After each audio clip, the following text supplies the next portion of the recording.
Ayan, ibinabad lang natin siya sa asin guys, ang ating pork mamoy. Panghalian natin guys. So ayan guys, kain tayo. Dami kong gutom guys. Kagabi pa ako nagugutom. Kaya tara, kain tayo guys. Ayan guys. Kain tayo guys. Ang aking ulam ay pritong mamoy. Ibinabad ko lang siya guys sa asin. Tapos yung aking sausawan ay toyo at sili. Aking panulak ay Pepsi Cola. Baka naman. Yan guys. Pag ito talaga ang ulam ko guys, nakakalimutan ko yung salitang diet. Kasi sobrang napaparami yung kain ko ng kanin. Yung normal na saing namin dito, nahati kami ni Amo. Pag ito ang ulam ko, yung normal na saing ko, nahati kami ni Amo, nagiging kulang pa sa akin guys. Pag ito ang ulam, promise. Grabe.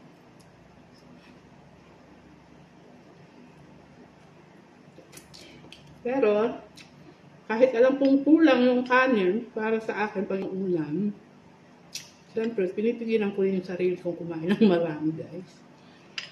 Kasi sino naman magiging ano nun, di ba? Ako rin naman, kung sakalo. Diba? Kaya kahit anong gusto mong daming kain, kahit anong gusto mong dami ng kain, magpipigil ka talaga. Diba?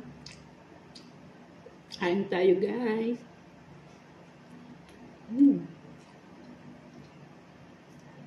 Lalo pag nakakamay ka. Makakalimutan mo talaga yung salitang diet. Grabe, diba?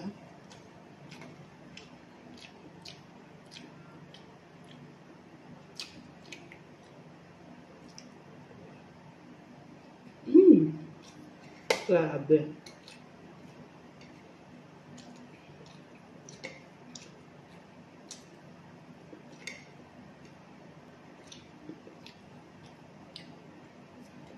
Grabe kagabi, bago ako natulog, gutom ako pero hindi ako kumain kasi gabi na. Ayoko kasi nagpapakabusog pag gabi. Mas maganda magpakabusog sa umaga.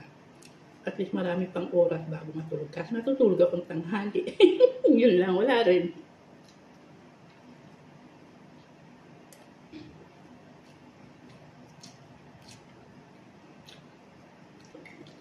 Parang gusto kong sumali dun sa mga challenge sa yung mga kainan na matatapos mo ganitong oras. Diba?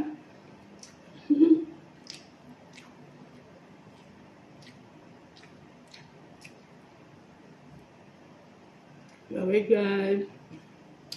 Thank you sa mga supportan nyo guys. Bye bye.